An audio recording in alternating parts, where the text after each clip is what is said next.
Hello everyone, I am CoolGuy, and today we're going to be going over episode 9 of my Crucible tip series. And throughout this series, I like to build on these tips, and for some of you, like I always say, it might not be new, but regardless of your skill level, from a 0.3 KD all the way up to a 3.0 KD, my hope is that you can take a little bit something from it. So we've talked about general tips, ways to improve our gun skill, but we're going to be taking a second and talking about the mental part of our game a little bit. So today we're discussing spawns and movement, spawn rotating, what that is and what we're doing, and having a high success rate with the prediction of those spawns, catching our enemy off guard, and putting ourselves in a position for success. Spawn prediction and rotating spawns is an essential tool, so with working on it, you're a step ahead in controlling your engagements, which is what we want first and foremost. That's a big part of what we want to do, making them play your game, you not playing their game. And I've told you guys this before, it's 100% true, as horrible as it sounds. One of the core elements in having good games is shooting enemies before they shoot you. So that's before they see you, shooting them in the side, shooting them in the back, cleaning them up when they're one shot, when they have no idea where you are. All of that has to do with your movement and your decision making. The gun skill will come, the gun skill can be worked on, and all of this really just can be worked on. So here we go. Spawns, spawn rotations, map flow, team flow, deaths, and anchoring spawns, and we're going to be getting some examples for these. With all of these separate pieces that we're talking about today, let's have a base to go off of and work from there and make this as simple as possible. We're going to start basic and then build. So there's one golden rule to follow with spawns. If anything ever confuses you, you don't know where to go, think about this. That's the 50-yard line. So it's synonymous with midway, halfway point, midfield, mid-map. And some maps it's really easy to find that mid-line. Some maps are a little bit harder. Take Black Shield. The mid-line is dissected by the B flag. Take Drifter. Take Frontier. Those are a few examples of fairly symmetrical maps, and when I say some of them are a little bit harder, we're talking about maps like Shores of Time. The halfway point is pushed a little bit up into this mid-hallway, even though you would think it would be a little bit further behind. But think about Rusted Lands, think about Asylum.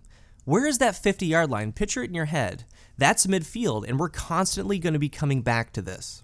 Every map has this, and the spawn system is constantly working with this, and it tries to spawn you away from harm. We know our initial spawns, we spawn there all the time. There's one side, there's another, sometimes it's A side, then it's C side, and then we rush to mid-map. Or that mid-line. Now, once all players are out and they're spread apart the entire board, the spawn system starts going to work, and it starts taking certain things into consideration. Number one, again, where that midline is. We have our side of the map, their side of the map. That midline is the separation of the main common spawns, and once the game starts going, it separates the majority of players on your team from the enemy team. So it's very easy to follow and control. Usually B flag is that line on the symmetrical maps. So take Black Shield. If your team has C and B, they're going to be spawning at A. So your focus of attention is going to be that mid-hallway and angles looking into A, because that's their spawn, that's where they're going to be. You're going to try to control them on that spawn. But let's say your team pushes way too far into A. You have 1, 2 guys. One guy won't do it. It needs a couple. They rush into A. The system notices that, and that's when they start spawning behind you, or to the side of you, or maybe in the spawn that you guys originally owned, in which this case it would be C spawn, with a spawn flip. In 6v6 game modes, the spawns play as if you're playing Control, even if you're playing Clash. So even though you might be playing Clash on Black Shield, it still follows this general rule. And number two, each side has the basic spawns on every map. So when you die, it's going to spawn you on your team side out of harm's way. And now that we just went over the separation of midpoint, on the side that you're spawning on, there are common spawns, and you spawned there before, they're all over on your side, and that's one way to learn them, to pay attention to them. When you spawn, take a mental note of where that is, and again, I play a lot of Rumble. Rumble's a great way to learn the game in a lot of aspects. It works on core aspects of the game, like gun skill, but mostly it's that map knowledge. Rumble spawns are all over the map, but we use that main concept of the common spawn with where we are in relation on the map. And that brings us to the next thing that the spawn system does. It looks at where the enemy team and your team is looking as well. So not only is it looking at the position of players, but processing lines of sight. This is where the prediction begins and some critical thinking with the process of elimination. Take Burning Shrine right here.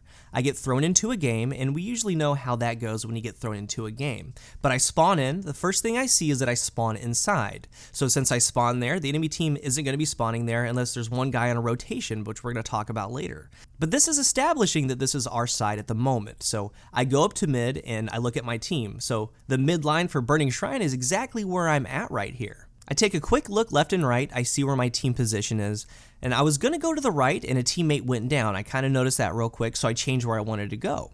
But so far, where we're at with the process of elimination of where I spawned, where I went, and where my team position is, we know that they are outside. As I go, I first look at the head glitch area out there in the sun, and I start focusing on that right side where our teammate died to see if I can get a flank. Now the guy that I killed over here didn't really see me, he didn't really see it coming. I kill him and my plan was to get a reload and then go back and hope finishing up that side with my teammates, but as I was reloading, I see two more enemies on the left side, and again, they had no idea. And then I pushed the last guy, so that's a 4th kill. And pretty much those 4 kills were not contested. And just by noticing what's going on, we made that happen. But let's take it a step further.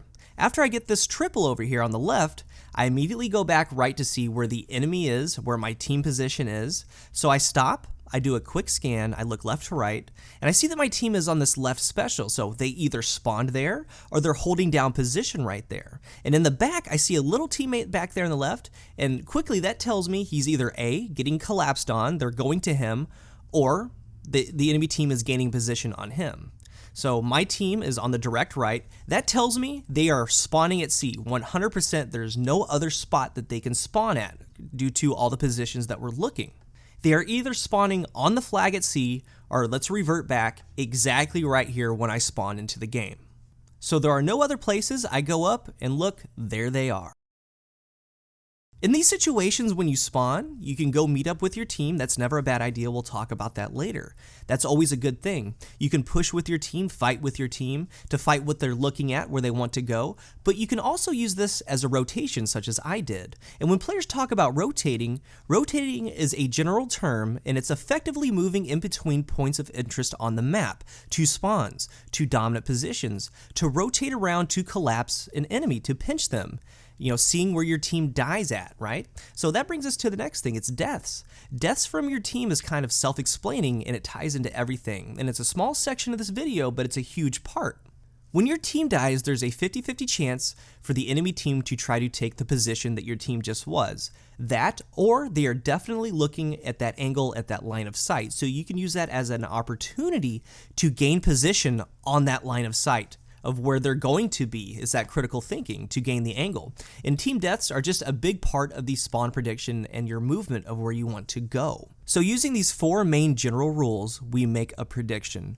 We are looking at mid-map, 1, 2, we're noticing our side of the spawn, 3, your team's position and their line of sight, and then 4, where they have died. These are your 4 main tools, but these get shaken up a little bit, and this is what I'm talking about. Number 1, team flow. So again, the game is going to try to spawn you and the enemy at the furthest point from one another. So if you see that your team is rushing, it's a good idea to follow them, like right here. Follow the team flow. So if you're stuck in a position and everybody's flowing, your team's kind of going as one, that's where you can get picked off. That's where the enemy team spawns next to you, behind you. And I'm talking about when 3 or more of your teammates are running in a pack and they're just running around the map. If you're stationary, that's when you can really get in trouble. That's when you can, again, get caught in the enemy spawn or get caught on a line of sight that you don't want to be on. So they are rotating.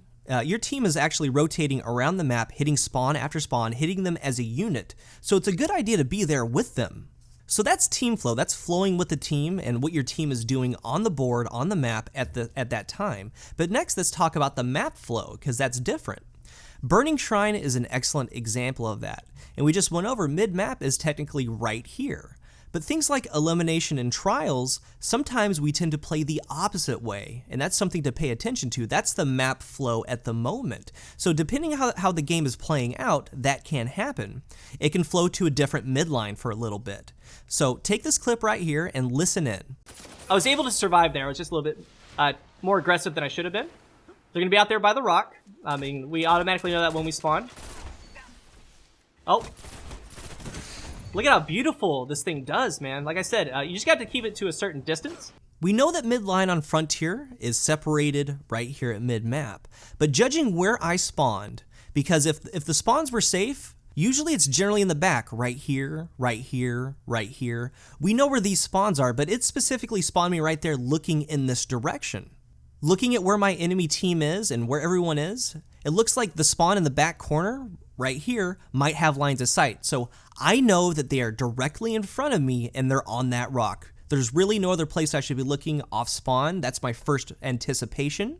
That's the first thing that we take into consideration, just by all the quick things that we processed, because that's not really a common spawn on Frontier. So we processed all those general rules in the beginning, where my team is, where our common spawn is, our side, with the relation to them, and we made a very good prediction.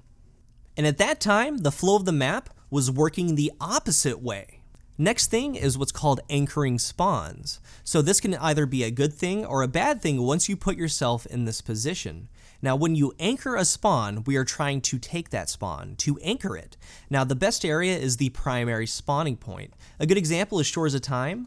I like, and most players like, the C spawn. You can see down C cave really good and a B at the same time. You can't do that from A. So if we spawn at A, we fight past the C point, get into the back corner, that is anchoring that primary spawn where they spawned at. So the goal is to hold the position, kill all of the surrounding enemies, and wait for our team to start spawning with us. Once that happens, we have successfully anchored that spawn and spawn flipped. This is also that situation where you can spawn right next to someone, and this is what's happening. And I was getting footage of this on Timekeeper, and I was able to successfully do it. So here we go. The game looks at the anchor as a piece that isn't supposed to be there. So it looks at the enemy team, it looks at my team, and it looks at myself. One of these things is not like the other. So my team is still in their spawn, I'm in the enemy spawn, so I will keep them spawning there because there's not enough presence of my team for it to constitute a flip. It looks at it like I'm getting ready to die no matter what because I should be overwhelmed. And the only way that they're gonna stop spawning in front of me, and you guys have seen it a couple times, is when my team pushes to their spawn, and that presence, again, is either by my team pushing up with me or looking at the line of sight of spawn. Until then, it's just me and it won't flip. So I'm checking my team to see where they are, and after a couple of kills, I end up calling for help. And once they push to me, we spawn there. We take that spawn, but that tells you immediately, because since our team's here, where our original team was out in the field, the spawn flip happens. So if you're ever spawning up, like look at these couple of guys right here, it's because somebody's doing something like this. It's either that they're trying to flip the spawn or they're just in the spawn trying to get kills. So looking at this again, we see multiple players spawn. And again, I shouldn't really be there, and the game kind of realizes that I shouldn't be there, and they should be able to overwhelm me. On the flip side of that, you've been at this point, you spawn in on your side, you think you should be good, you're like, oh my god, what happened? This is what's happening from the other point of view. It's fairly simple, and once you start getting those general rules down, you can start doing it very consistently, and it's constant critical thinking. The simple way to put it is the process of elimination. Using the knowledge that we went over today, you can do really well. Now, there's also going to be a follow-up video, and when it's done, there's going to be a link in the description. It's a 16-0 Unbroken gameplay on Drifter, and the whole process of the Unbroken is from these key elements of spawn, and it's just a lot of rotating, it's a lot of noticing where the team is, and I can't wait to go over it, and we can talk about this a little bit more. I hope you guys enjoyed the 9th episode of my Crucible tip series. If you did, a thumbs up is always appreciated. So I'm going to leave you with some footage with live gameplay commentaries using these rules in-game. Thank you so much for watching, and until the next one, I am CoolGuy. Check left spawn, push up with our team. They're probably back out there.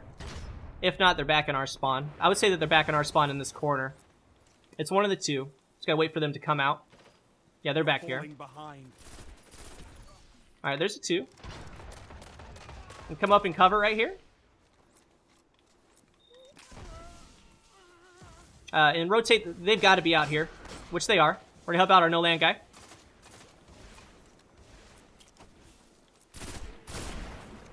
We're just kind of flowing with the team. I'm gonna see if I can Kobe into this door real quick.